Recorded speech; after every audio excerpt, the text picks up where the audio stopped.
Now you're probably wondering why I got two of these things. Well, when FMS releases a plane this cool, you know I have to get both of them. This comes in two different liveries, the Sky Blazer and the Huff. And I couldn't help but get both of them. So here we go. Today I just want to open up the box. I want to show you guys. This was released on November 24th. Today's the 25th. Mine actually came the day they were released. I was supposed to have it a little early so I could build it, review it, put it out there when they actually released this. But because of the holiday, things don't always work out the way they're supposed to. Happy to have them here. Happy to set them up. I definitely think the Sky Blazer is going to be a favorite of people. I think everybody's going to kind of want that one. So for that reason, I'm going opposite today. I'm going to put the Sky Blazer aside. We're going to open up the Huff and kind of just check it out, man. See what this thing's about. I want to set it up. I want to show you guys how to build it, how to program it. I'm not anticipating a difficult build. I think in the manual it says this thing is set up in about 4 minutes. Knowing me, probably double, maybe triple that. But let's get this thing out and we'll see what it's about.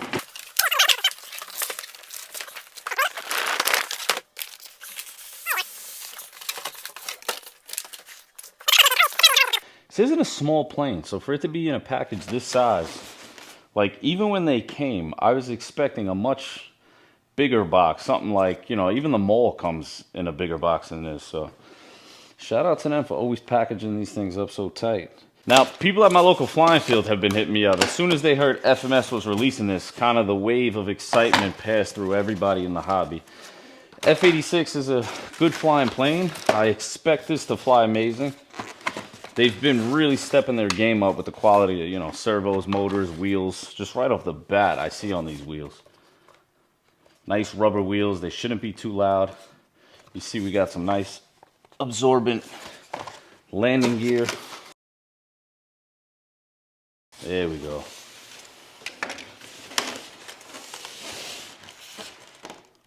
Now that is a well-packaged airplane. We got our elevators one piece.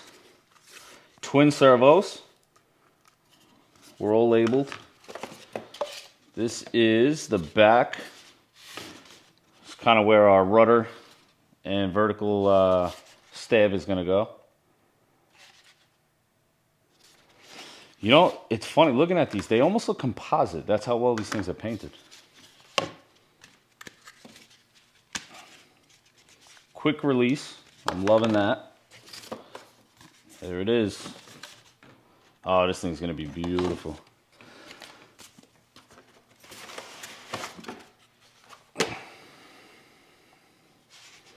This definitely got weight to it. Just looking inside, look how nice everything is. We got the balsa, quick connect. This looks like a computer port, quick connect right here.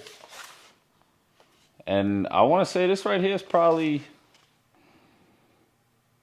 it's got to be 2-3 pounds. It's pretty heavy, maybe more.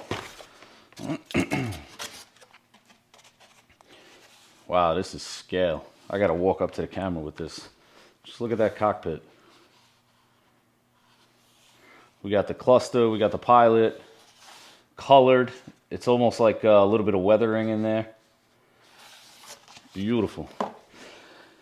Definitely excited to get this thing in the air, man. Like I said, the people at my local flying field have been hitting me up about this, wanting updates, when it's coming, price point. As the price sits right now, I think it's right about $4.99, 500 bucks.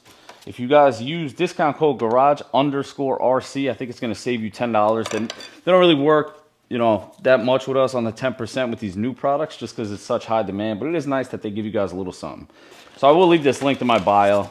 If you guys are interested in it, definitely check it out. Use that code. You're going to save 10%. Or $10 rather. Now, first thing is first. It says we're going to slot our wing tube in. Now, what is this for? Ah, I like that.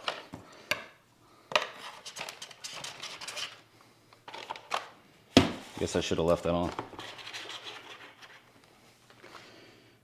Wing tubes in, wings go on. Nice and easy. Let's see. You know, I'm taking better care of my planes these days, especially this one, so the quick connect's nice because you can take it off fairly quickly to get it to the field. Now, as that wheel goes in, that door is trying to close.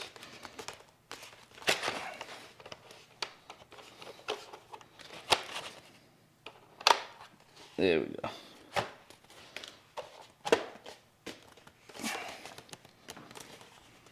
This thing's heavy. Where is our hardware bag? In that hardware bag, we have screws. We got our ball link control horns, control rods rather.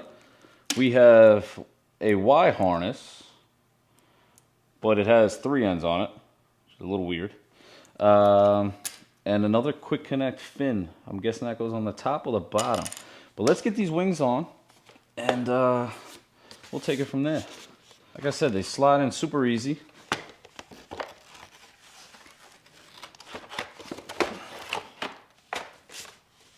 That's it. Screw them into place. All the screws are one size, so that's nice. You don't have to measure or figure out which ones are actually for the wings. There's 4 of these holding it on. 1, 2, 3, 4.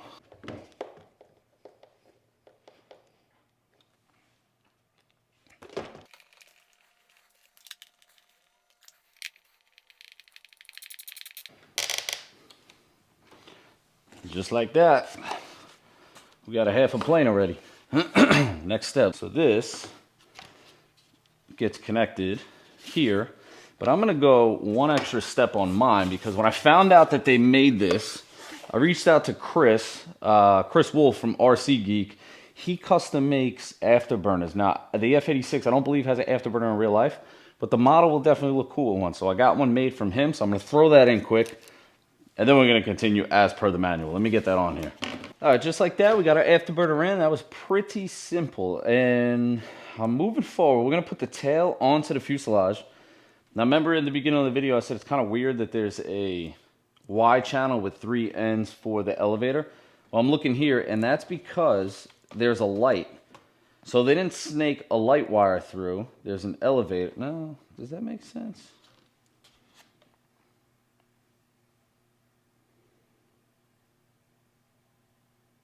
Yeah, that makes sense. I believe that makes sense. Now I'm connecting that 3-wire harness you've seen at the beginning of the video. It's 2 elevators, and then the last port is going to be the one for the light on the tail. After that's connected, I'm screwing in 1 screw to the top of the elevator to the back piece of the fuselage. I'm sliding it in, I'm flipping it over. Now there's 1 screw on the bottom that I'm going to put in right now. That's going to hold the back piece to the main fuselage. When I flip it over, there is 1 other screw, but you'll see you need to add the vertical stab first. So once you add the vertical stab and tuck those wires in nicely, we're going to add that last screw to the front that holds the vertical stab to the back piece of the fuselage, which also holds the back piece to the main part of the fuselage. And then we're going to add the other 2 screws to that vertical stab.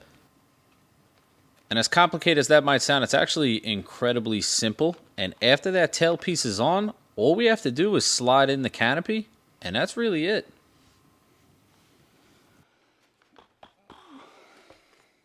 That's it. She's together. Just about together. To sum that up, add the wings. Quick release. There's actually 6 screws. Add the tail section. Vertical and horizontal stabs, and she's together. Now we have those. Quick release. I'm not going to add those to the landing gears down. We also have our fin, which actually goes on the bottom. Again, quick release, which is mint. You know, if you're transporting this thing, you see here it slides in just like that. It's on, slides out, and it's off. Now next, I got to add all the control linkages. Now, I don't just add these. First thing I do is always program it, and I adjust these rather than my transmitter. I like to have everything set as neat as possible and do the minimal controlling in the transmitter. That doesn't make sense to you guys. I'm going to show you right now. I'm going to leave this plane upside down, actually right side up. I'm going to put a 6-channel receiver in this. Now, the reason you need 6 channels is we're going to have throttle, we're going to have aileron, elevator, rudder, our gear, and then we're going to have flaps. Now, this does have air brakes, and there's a Y harness. It's mixed into the air brakes. I'm probably going to change that and add a 7-channel eventually. I don't have one right now. That way I could do takeoff flaps with no air brake, landing flaps, mix in the air brake to the landing flaps. But without further ado, man, let's get my remote, let's get this thing set up, and I'll show you guys how I'm going to set this up. First thing we're going to do is we're going to add a new model. Yes, I have a lot of models in my remote. I definitely fly a lot. But anyway, so we're going to create a new model. Once that's created, we're going to slide down to aircraft type. We're going to go wing type, and we're going to go one aileron and one flap because I'm using Y harnesses on my flaps and my aileron, so it's one channel each. Now we're ready to bind it up. I'm using an old 6-channel that was reset. There's no AS3X or nothing on this, so we're just going to connect it. First channel's throttle, aileron, elevator, rudder, then I go gear, and then I do my flaps. Perfect.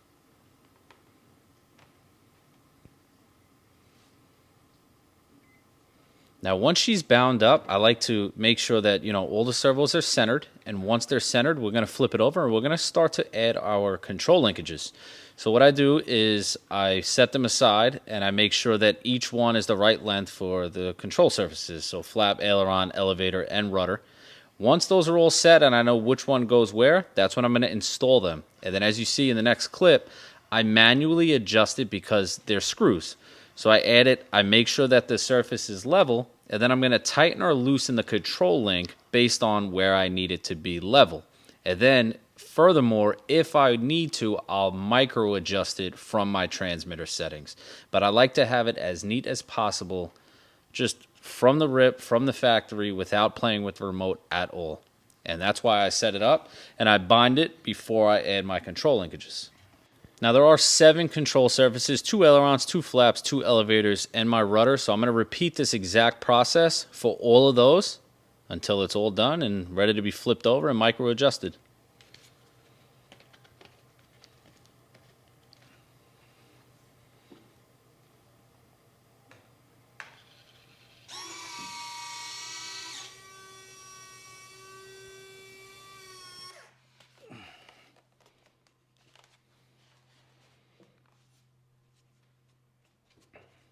Now, the next step is going to be to make sure all the surfaces are moving the right way. So our elevator's moving the right way, our ailerons are backwards, and our rudder is also backwards. So we're going to go into the remote, we're going to go to servo setup, we're going to go to travel, click it, move over to reverse. We're going to reverse the aileron and our rudder, back it out. Now we're going to double check it. Everything now is moving in the right direction. So that's what we wanted.